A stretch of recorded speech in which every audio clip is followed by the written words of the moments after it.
কেন্দ্রীয় স্বরাষ্ট্রমন্ত্রী অমিত শাহ 3 দিনের সফরে, আর এই 3 দিনের মধ্যে অধিকাংশটাই তিনি মনোনিবেশ করছেন সীমান্তে। কারণ চিকেন স্নেকে নিরাপত্তা বেষ্টনী আঁটোসাঁটো হওয়া দরকার, এবং সে কারণেই অমিত শাহের এবারের এই সফর। এবং অত্যন্ত গুরুত্বপূর্ণভাবে অমিত শাহের রাত কাটানো বিএসএফের ক্যাম্পে শিলিগুড়িতে, আর সেই সঙ্গে চিকেন স্নেক সহ একাধিক বিষয়ে গুরুত্বপূর্ণ বৈঠকে অমিত শাহ। লক্ষ্য একটাই, স্মার্ট বর্ডার তৈরি করা। বর্ডারকে এমনভাবে সিল করতে হবে যাতে অনুপ্রবেশ বন্ধ থাকে, এটাই আসল লক্ষ্য। তাই এবারের এই সফরে তিনি সীমান্ত অর্থাৎ বর্ডারের দিকেই বেশি নজর দিতে চাইছেন কেন্দ্রীয় স্বরাষ্ট্রমন্ত্রী অমিত শাহ। ভারতবর্ষের স্বরাষ্ট্রমন্ত্রী অমিত শাহ যখন সীমান্ত নজরদারিতে জোর দিতে বলেছেন, বিএসএফ যখন কাজ করতে বদ্ধপরিকর, বিএসএফ যখন আপ্রাণ চেষ্টা চালাচ্ছে শিলিগুড়ি চিকেন স্নেক করিডোর থেকে শুরু করে একেবারে মালদা, মুর্শিদাবাদ, নদিয়া এছাড়াও একাধিক সীমান্তবর্তী এলাকাতে নজরদারি আরও বাড়াতে, কাঁটাতারের কাজ দ্রুত শেষ করতে, ঠিক সেই সময় অমিত শাহের এই সফরের মধ্যেই বাংলাদেশে এবার বদলের হাওয়া। ভাবছেন কি বদল? হ্যাঁ, বাংলাদেশে এই মুহূর্তে বদলের হাওয়ায় ভাসতে শুরু করেছে তিনটি নাম। কিন্তু কাকে বদল করা হচ্ছে? তাহলে কি বাংলাদেশে আবার সরকার বদল? আগে না। অমিত শাহ যখন ভারতে সীমান্তবর্তী অঞ্চলগুলোতে কি পরিস্থিতি রয়েছে, বিএসএফ কতটা কাজ করতে পারছে, স্মার্ট বর্ডার তৈরির যে লক্ষ্যমাত্রা পূরণ, সেই লক্ষ্যমাত্রা পূরণে কত তাড়াতাড়ি যেতে পারবে বিএসএফ, এইটা নিয়ে যখন তিনি সফরে এসে নিজে খতিয়ে দেখছেন পরিস্থিতি, সীমান্ত সুরক্ষায় কতটা জোর দিতে পারল বিএসএফ, সেই পরিস্থিতি নিজে সরেজমিনে খতিয়ে দেখছেন অমিত শাহ। ঠিক সেই সময় বাংলাদেশে পরবর্তী সেনা প্রধান কে হবেন তা নিয়ে জল্পনা শুরু হয়ে গেল। 2027 সালে মেয়াদ শেষ হচ্ছে বর্তমান সেনাপ্রধান ওয়াকারুজ্জামানের। এই ওয়াকারুজ্জামানকে নিয়ে কম বিতর্ক হয়নি। এই ওয়াকারুজ্জামানের সময় আমরা দেখেছিলাম বাংলাদেশে অস্থির পরিস্থিতি, এবং তিনি শেখ হাসিনাকে বলেছিলেন গণভবন ছেড়ে বেরিয়ে যান, নয়তো এই গণভবন দখল হবে এবং তার উপর আক্রমণ আসতে পারে। এই ওয়াকারুজ্জামানের ভূমিকা নিয়ে একাধিক বিতর্ক তৈরি হয়েছে অন্তর্বর্তী সরকার যখন বাংলাদেশে ছিল, ডক্টর ইউনূসের নেতৃত্বাধীন অন্তর্বর্তী সরকারের সময়। আবার তারেক রহমানের সরকারের সময়ও গুরুত্বপূর্ণ ভূমিকা নিয়েছেন ওয়াকারুজ্জামান একজন সেনা প্রধান হিসাবে। নিষিদ্ধ আওয়ামী লীগকে কোনো ধরনের কর্মসূচি করতে না দেওয়াতে এবং আওয়ামী লীগের কর্মসূচির ওপর কঠোর নজরদারিতে ওয়াকারুজ্জামান এবং তার বাহিনী তাদের জুড়ি মেলা ভার বলা যেতে পারে। কিন্তু এই ওয়াকারুজ্জামানের পর্ব এবার শেষ হচ্ছে। তাহলে তার পরবর্তীতে নতুন সেনাপ্রধান কে হতে পারেন এবং তাকে সামনে নিয়ে এসে বাংলাদেশ কি পরিকল্পনা গোছাবে? আপনার পুজো পৌঁছে যাক বিশ্বের দরবারে। প্রতি বছরের মতো এবারও আর+ নিউজ নিয়ে এলো শারদাঞ্জলির সেরা সম্মান 2026। অংশ নিতে সকাল 10টা থেকে সন্ধে 6টার মধ্যে সরাসরি যোগাযোগ করুন আমাদের অফিসে, অথবা কল করুন 9836323248 এই নম্বরে। শারদাঞ্জলি শুধুমাত্র আর+ নিউজে। ইতিমধ্যেই বাংলাদেশের প্রধানমন্ত্রী তারেক রহমান বলেছেন তারা পাল্টা বর্ডার সিলিং করবেন, তারা পাল্টা কাঁটাতার লাগাবেন। বাংলাদেশের একাধিক গুরুত্বপূর্ণ গ্রাম এবং জেলা যার পাশে সীমান্তবর্তী অঞ্চল রয়েছে, সেখানে কাঁটাতার লাগানোর কাজ বাংলাদেশের সেনাবাহিনী এবং সেই সঙ্গে বর্ডার গার্ড অফ বাংলাদেশ তারা করবে। কিন্তু এই মুহূর্তে অমিত শাহ যখন উত্তরবঙ্গ সফরে, ঠিক সেই সময়ই বাংলাদেশে পরবর্তী সেনাপ্রধান কী হবে তা নিয়ে তৎপরতা উঠে আসছে লেফটেন্যান্ট জেনারেল মোহাম্মদ মাহিনুর রহমানের কথা। এই মাহিনুর রহমান সেনাবাহিনীর অপারেশনের গুরুত্বপূর্ণ দায়িত্বে বাংলাদেশে রয়েছেন। ওয়াকারুজ্জামানের পরবর্তীতে উঠে আসছে লেফটেন্যান্ট জেনারেল মাহিনুর রহমান। সেই মাহিনুর রহমান তাকে করা হতে পারে বাংলাদেশের পরবর্তী সেনাপ্রধান। এছাড়াও সেই লড়াইয়ে বা সেই প্রতিযোগিতায় রয়েছেন লেফটেন্যান্ট জেনারেল মোহাম্মদ শাহিনুল হক।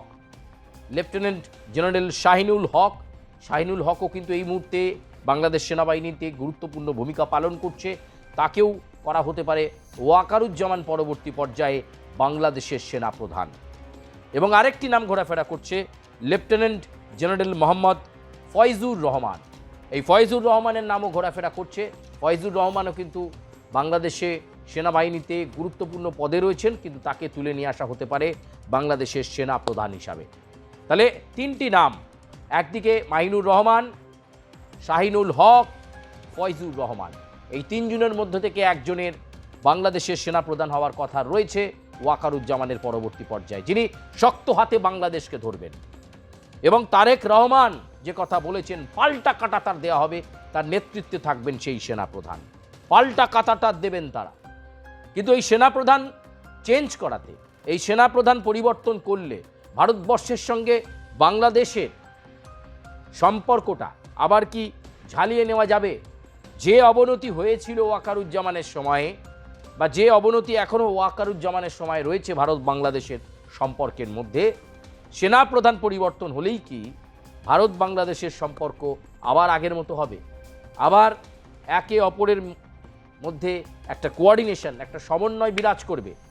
এই জায়গায় দাঁড়িয়ে কিন্তু এই বিষয়গুলো আলোচনায় শুরু হয়েছে। তবে এটা ঠিক, এই যে বর্ডার নিয়ে করা নীতি এবং কেন্দ্রীয় স্বরাষ্ট্রমন্ত্রী অমিত শাহের নির্দেশে দেশের বিভিন্ন প্রান্তে এই যে স্মার্ট বর্ডার তৈরির কাজ, অনুপ্রবেশ বন্ধ করা, গরু পাচার বন্ধ করা, মাদক পাচার বন্ধ করায় যে ভূমিকা, যে কড়া ভূমিকা নিয়েছে ভারতবর্ষ এবং কেন্দ্রীয় স্বরাষ্ট্রমন্ত্রী অমিত শাহ, সেটাকে কিন্তু ভয় পেয়েছে বাংলাদেশ। বিশেষ করে এই পুশ ব্যাক বা পুশ ইন বিতর্ক, সেই বিতর্ক বাংলাদেশের সংসদকে উত্তাল করেছে। সেই বিতর্কে বর্ডার গার্ড অফ বাংলাদেশ তারা নাস্তানাবুদ হয়েছে। কি রে, তোর বেশ র্যাশ হয়েছে দেখছি। হ্যাঁ রে, কি করবো বলতো, র্যাশগুলো কিছুতেই কমছে না। অনেক কিছু ইউজ করলাম তবুও কমছে না। আমার মনে হয় তোকে কোনো একজন ভালো ডার্মাটোলজিস্টের কাছে দেখানো উচিত।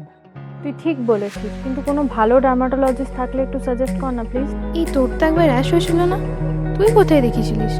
তুই একবার গৌরীদেবী হসপিটালসে দেখাতে পারিস, ওখানে ভালো এক্সপিরিয়েন্স ডার্মাটোলজিস্ট আছে।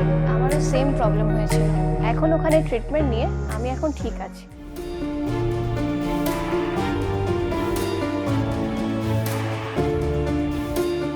গৌরী দেবী হসপিটাল, রাজবাঁধ, দুর্গাপুর।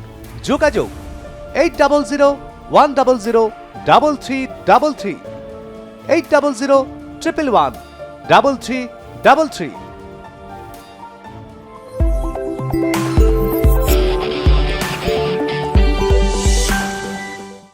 এমন একটা পরিস্থিতির মধ্যে অমিত শাহের পরিদর্শন এবং তার উৎসাহ বিএসএফকে, সেটা কিন্তু আরও অ্যাক্টিভ করে দিল বিএসএফকে।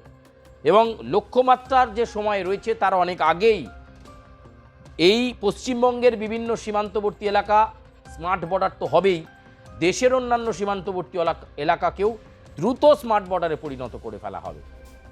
ফলে সেই জায়গায় দাঁড়িয়ে যখন অমিত শাহ ভারতবর্ষের নিরাপত্তায় গুরুত্ব দিচ্ছেন, ঠিক সেই সময় বাংলাদেশে সেনা প্রধান পরিবর্তনের গুঞ্জন এই মুহূর্তে চরমে। কাকে বেছে নেওয়া হবে সেটা খুব গুরুত্বপূর্ণ। শাহিনুল হক নাকি ফয়জুর রহমান নাকি মাহিনুর রহমান, কে হবেন ওয়াকারুজ্জামান পরবর্তী পর্যায়ে বাংলাদেশের সেনাপ্রধান এবং শক্ত হাতে বাংলাদেশকে নিয়ন্ত্রণ করতে পারবেন, বাংলাদেশের সেনাবাহিনীকে উজ্জীবিত করতে পারবেন, এবং শুধু তাই নয়, একজন দায়িত্বশীল সেনাপ্রধান হিসাবে দেশের কোন প্রান্তে কি ঘটছে সেটা যাতে তিনি নজর রাখতে পারেন।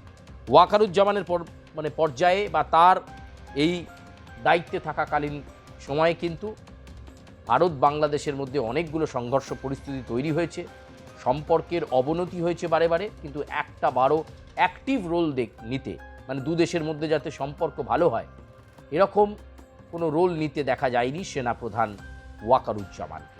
বরঞ্চ তিনি বিতর্কের সেনাপ্রধান। তার সময় দেশে একাধিক বিতর্ক হয়েছে। 2024 সালের 24শে জুন তিনি দায়িত্ব নিয়েছিলেন, তারপর থেকে তার সেই দায়িত্ব চলছে।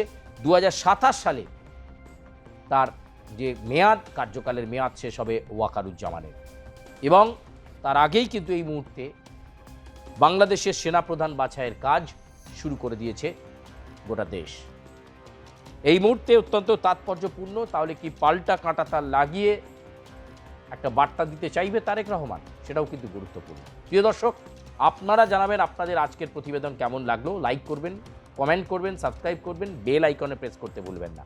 আমরা চেষ্টা করব আপনাদের কাছে আরও সুন্দর অ্যাম্পলিফাইড এবং নিখুঁত বিশ্লেষণ যাতে দেওয়া যায়, আপনার সেই চেষ্টা করব আপনাদের কাছে পৌঁছে দেব।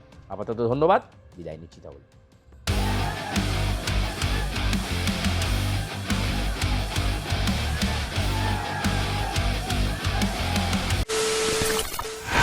খবরের নামে প্রতিদিন সন্ধে আপনার ড্রয়িং রুমে কি শুধুই চিৎকার চেঁচামেচি খেয়ে আসে?